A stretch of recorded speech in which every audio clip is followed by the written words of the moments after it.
Untuk soalan 1 diberi gx sama dengan ax tambah b per cx tambah d dengan x tidak tertakrif dengan k. Jadi soalan pertama dia minta ungkapkan k dalam sebutan c dan d. Terus cari inverse gx. Okay, untuk soalan b saya terus bacalah soalan dia. Dengan menggunakan fungsi g inverse x yang diperoleh, tentukan g inverse x bagi setiap fungsi yang berikut. Untuk soalan ni dan soalan yang kedua. Okay, untuk soalan C pula, jika C tidak tertakrif dengan kosong, apakah syarat ke atas A dan D supaya G sama dengan G inverse? Okey, untuk jawapan saya, first kali jawapan saya adalah ini, di mana dia minta ungkapkan K dalam sebutan C dan D. Kita tahu yang bahagian ini dia mesti Cx tambah D ini dia tidak boleh sama dengan kosong. X mestilah tidak sama dengan kosong. Kalau tidak, kalau sama dengan kosong dia akan menjadi tidak takrif lah. Jadi kita equals sama dengan kosong, jadi K kita tukar pergi X, kita tukar pergi K, sebab tadi X tidak takrif dengan K yang dia bagi. Jadi CK tambah D sama dengan kosong, jadi CK kita pindahkan D pergi sebelah jadi negatif D, dan K sama dengan negatif D per C. Dan untuk soalan yang kedua pula dia minta inverse, soalan inverse. Jadi kita inversekan je, kita inverse je, lepas tu dapatlah bentuk begini, dan kita jadikanlah G inverse X dx tolak B A per A tolak CX dengan X tidak tertakrif dengan A per C. Okey, untuk soalan yang kedua kita telah diberi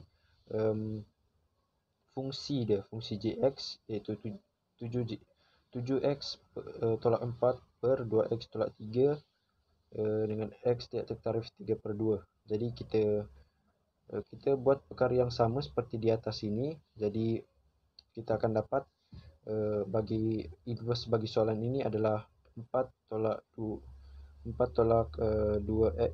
3x per 7 tolak 2x dengan X tidak tertakrif dengan 7 per 2. Dan untuk soalan yang Roman 2 pula sama je dengan yang di atas, kita perlu inverse dia. Jadi tidak ada banyak perubahan lah dalam soalan ni, kita hanya inversekan saja. Jadi kita akan dapat 3 tolak 5x per 2 tolak x dengan x tidak tertakrif dengan 2 lah. Okey, untuk C, soalan C dia minta jika C, dia telah beri tadi jika C tidak tertakrif dengan kosong, dan apakah syarat ke atas A dan D supaya G sama dengan G inverse lah.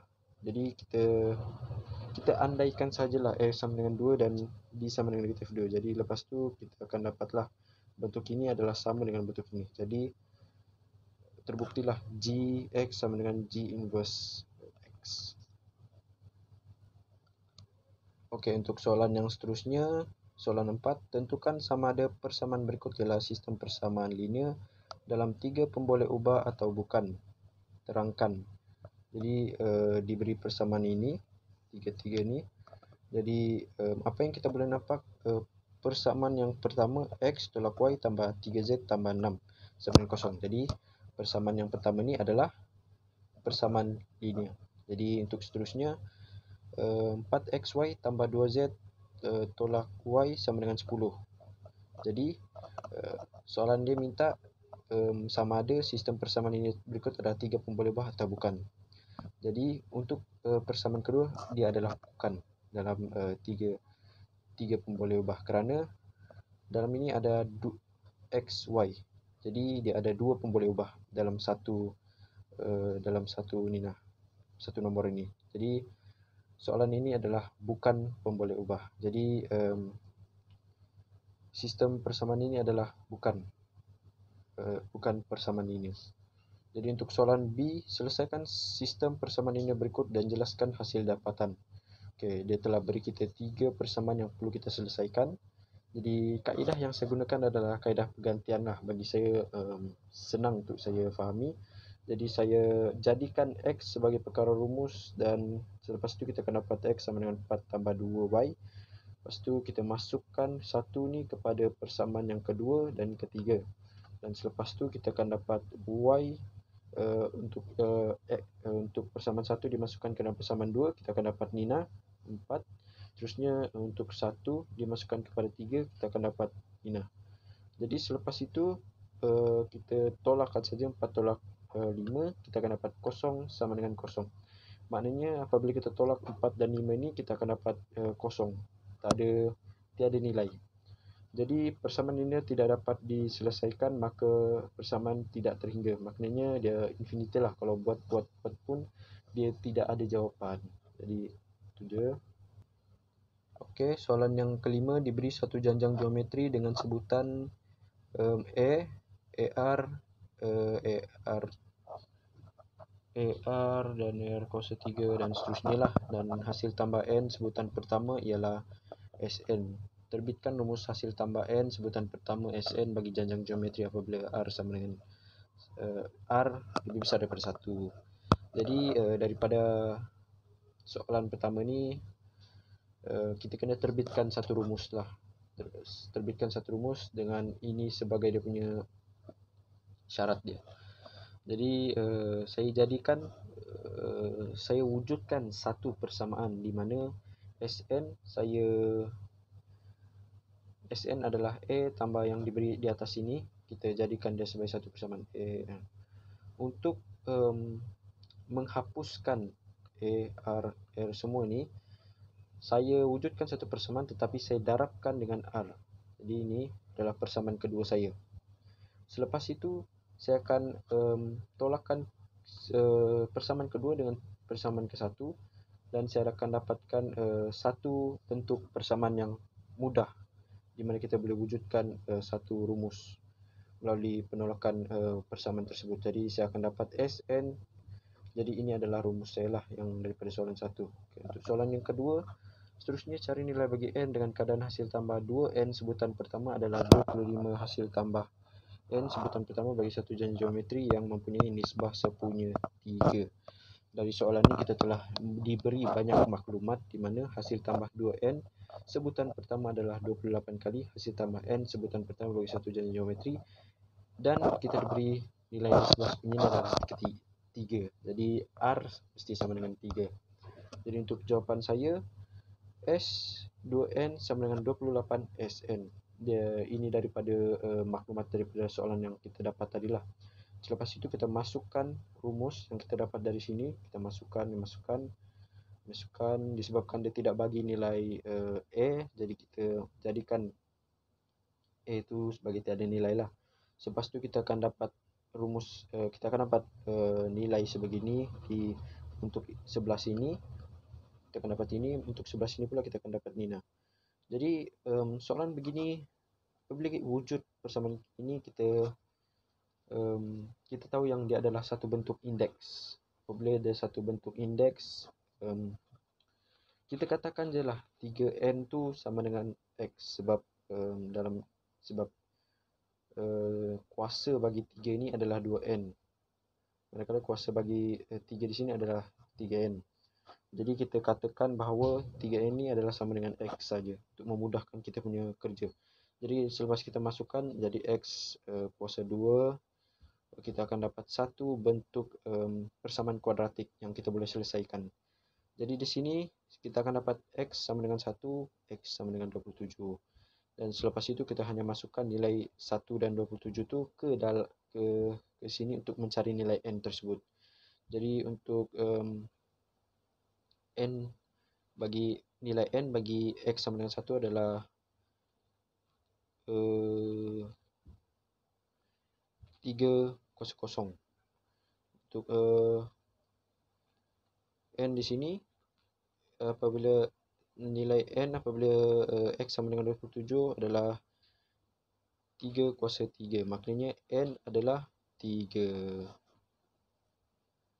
Untuk soalan yang ketujuh pula, penyelesaian secara ini tak payah baca. Raja 2 menunjukkan sebuah trapezium ABCD, Nina, ABCD, dan persamaan garis lurus AB ialah 2Y tolak X sama dengan 1, Nina.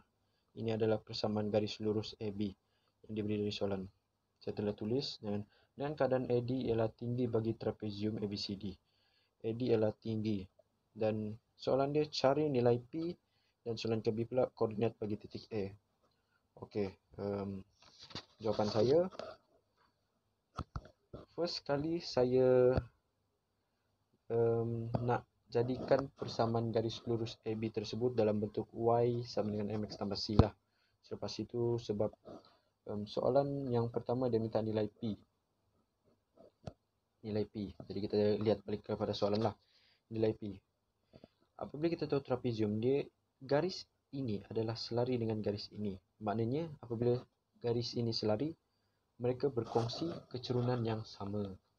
Apabila mereka berkongsi kecurunan yang sama, jadi kecurunan garis lurus AB adalah sama dengan kecurunan garis DC. Ia maknanya kita dah maknanya ia telah memudahkanlah kita punya kerja di sini.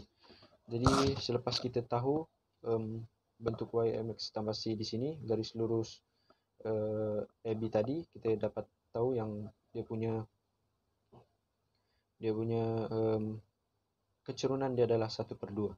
Selepas kita tahu kecurunan dia 1/2, kita masukkan je lah dalam rumus. Yang koordinat ini saya guna adalah koordinat D, kerana koordinat D telah diberi di soalan, iaitu koordinat D adalah 4, -1. Jadi kita masukkan, jadi ini adalah persamaan garis lurus DC. Jadi apabila kita telah dapat persamaan garis lurus DC, kita masukkan sajalah nilai-nilai koordinat yang bagi C tersebut. P apabila Y sama dengan 0. Kita telah tahu yang P itu adalah salah satu nilai X bagi koordinat C. Jadi kita masukkan P sebagai gantikan sebagai X lah. Selepas itu kita pindah, kita akan dapat P sama dengan 6. Okey, untuk soalan yang seterusnya dia minta koordinat bagi titik A. Sebentar tadi saya cakap koordinat bagi titik A. Okey, kita tengok dari soalan dahulu. Koordinat bagi titik A. Kita tahu yang titik A ini dia bersilang dengan garis dia bersilang ni begini. Maknanya dia adalah berserenjang, dia membentuk sudut 90 darjah di sini. Kalau dia berserenjang, kita tahu yang rumus bagi sudut berserenjang adalah kecurunan M darab M sama dengan -1. Jadi kecurunan garis lurus AB dengan kecurunan garis lurus AD. Jadi 1/2 sama dengan -1 darab kecurunan AD, dan kita akan dapat kecurunan AD adalah -2. Lepas kita dapat kecurunan AD adalah -2, kita masukkan sajalah koordinat D untuk tahu apa persamaan garis lurus bagi garis lurus AD. Selepas itu kita tahu yang persamaan garis lurus AD adalah sama dengan persamaan garis lurus AB. Kita buat lebih kepada macam penghapusan lah untuk mengetahui cara kita, disebabkan kita tahu persamaan garis lurus AD adalah sama dengan persamaan garis lurus AB, kita samakan, kita akan dapat nilai X adalah 13/5, manakala Y pula adalah 9/5. Okey, untuk soalan 9 pula, Raja 4 menunjukkan sebuah bulatan yang berpusat di O asalan bagi satah chartes garis lurus BOC ialah diameter bagi bulatan itu. BOC BOC ini adalah diameter bagi bulatan inilah, besar ni. Dengan menggunakan pi sama dengan 3.142, cari sudut BOD dalam radian, dan B perimeter bagi kawasan lorek, dan C luas bagi sektor meja BOD. Okey, jawapan saya, okey. First question dia tadi, soalan yang pertama dia minta sudut BOD. Dia minta. Jadi sudut BOD, kita tengok daripada soalan tadi, sudut Saya jadikan sini sebagai theta sebab ini yang perlu dicari. Kita telah diberi koordinat B 5, 10. Koordinat T kita tidak diberi, tapi kita tahu yang nilai Y adalah kosong lah. Tapi daripada maklumat yang kita diberi B ini, kita boleh wujudkan satu segitiga. Dan kita tahu yang sini adalah 5 berdasarkan koordinat ini diberi, manakala ini adalah 10, iaitu tinggi bagi segitiga ini. Selepas itu kita tinggal cari sajalah apa yang telah diberi. Kita gunakan rumus sin, so, cos, kah, manakala tan, toa. Jadi dari segi kita punya situasi ini kita gunakan toa lah, sebab dia telah memberikan A dan O di sini. Jadi kita gunakan rumus toa dan kita masukkan 10/5, kita akan dapat sudut bagi BOD itu adalah 63.43 darjah. Dan soalan dia minta dalam bentuk red, jangan lupa tukar pergi bentuk red lah. Kalau dalam bentuk red kita akan dapat jawaban 1.107 red lah. Untuk soalan yang kedua adalah perimeter bagi kawasan yang berwarna. Perimeter bagi kawasan inilah BOD ini. Seluruh BOD ini, sektor bagi BOD ini. Jadi pertama sekali saya mahu mencari sudut OB disebabkan kita telah dapat tahu yang apa yang diberi tadi 10 di sini, 5 di sini. Kita hanya menggunakan teorem Pythagoras untuk mencari panjang OB tersebut. Jadi kita akan dapat, selepas dapat panjang OB tersebut, saya akan dapat 11.18 cm. Lepas tu saya kena cari dia punya panjang lengkok dia. Lepas tu panjang lengkok saya dapat 12.376. Lepas tu kita hanya tambah je lah panjang lengkok darab dengan dia punya jejari. OB itu adalah jejari bagi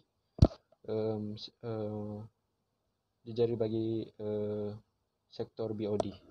Jadi kita darab 2 sebab ada 2 bentuk dia begini kan seperti tadi. Jadi sini adalah sendeng dia, sini adalah J dan sini adalah J juga. Okey. Untuk soalan C dia minta luas bagi sektor meja BOD.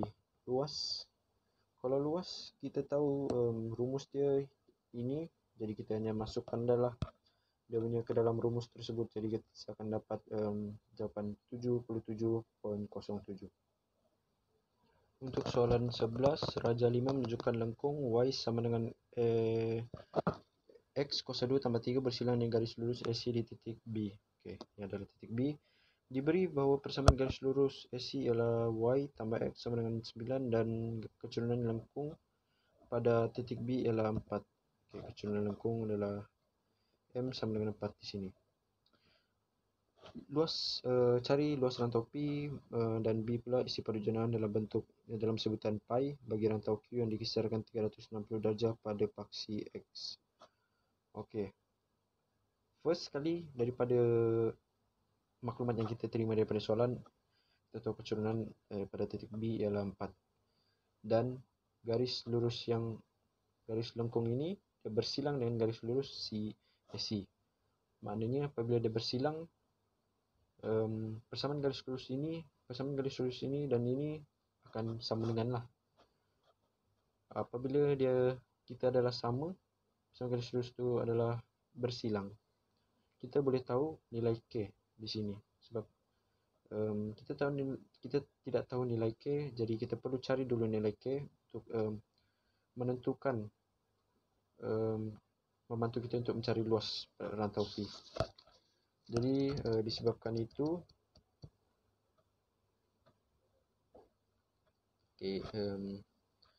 Y di sini X kuasa 2 tambah 3 dan ini adalah persamaan garis lurus bagi garis lengkung itulah, garis lengkung seperti tadi, dan manakala ini pula adalah persamaan bagi garis lurus AC, dan kita nampak yang Y adalah sama dengan X kuasa 2 tambah 3. Kita masukkan ke dalam sini, kita akan dapat bentuk ini.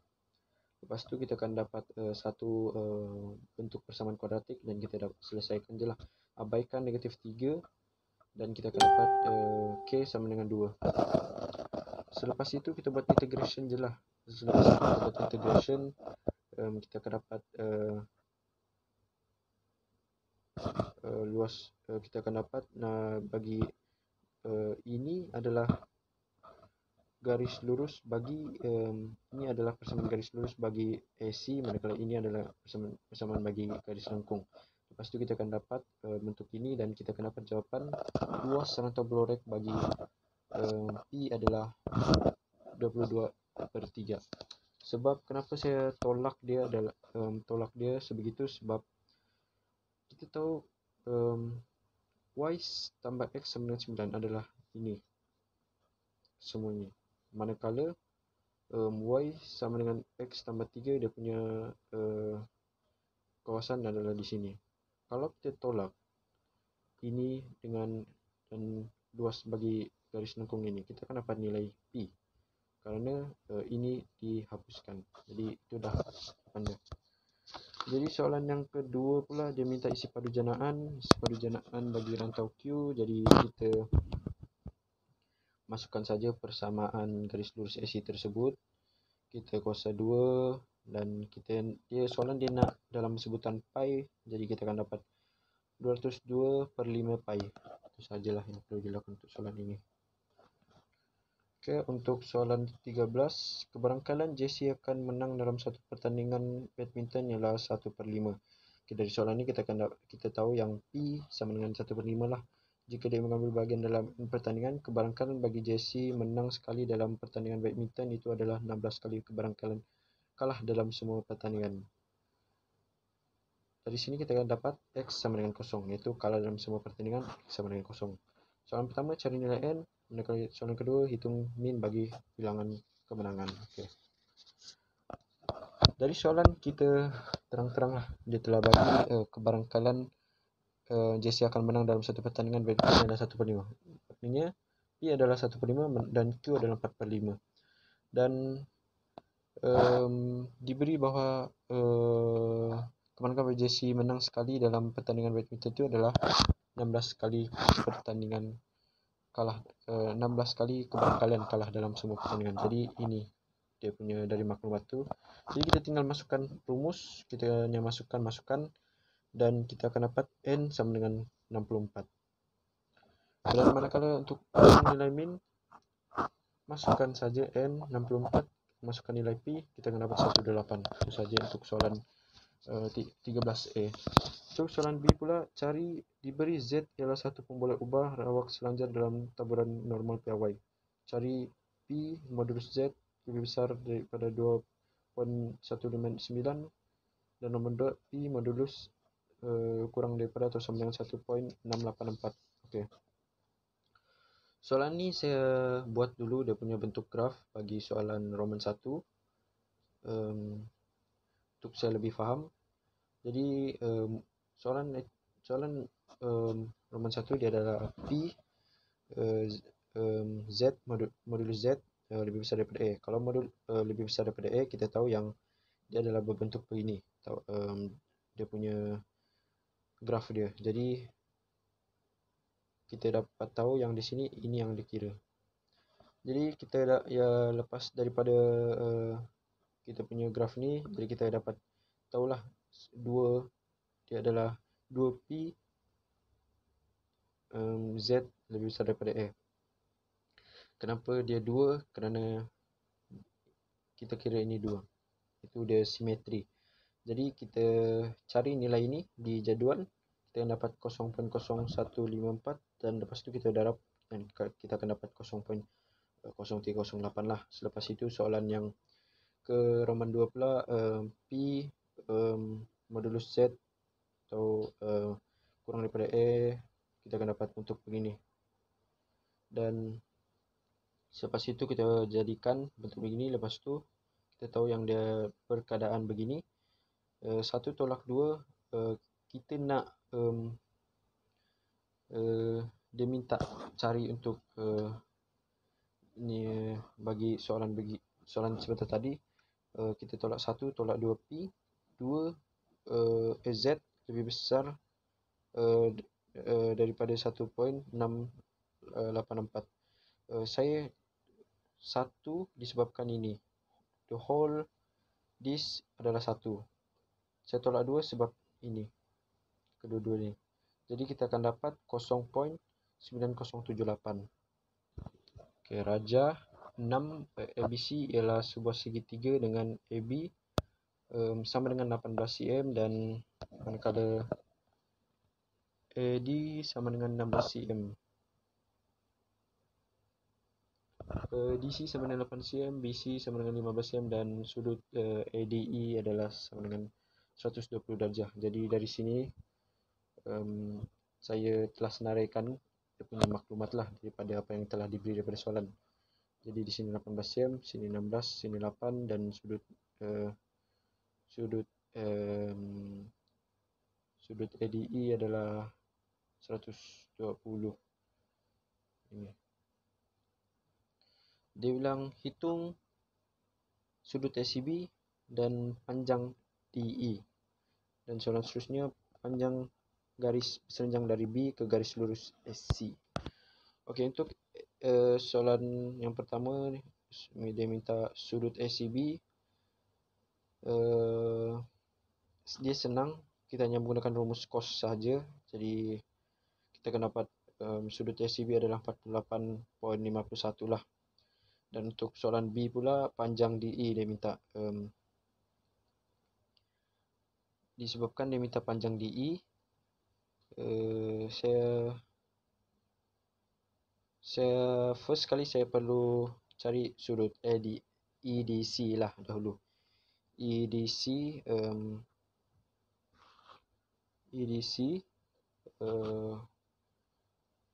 iaitu 60 darjah. Selepas itu saya cari sudut DEC untuk saya mencari semua sudut bagi segitiga DEC tersebutlah. Lepas tu saya dapat 71.49 darjah lah. Lepas tu saya gunakan rumus sin, saya akan dapat DE adalah 6.32 lah. Selepas tu soalan C pula, panjang garis berserenjang dari B ke garis lurus AC. Dan untuk C,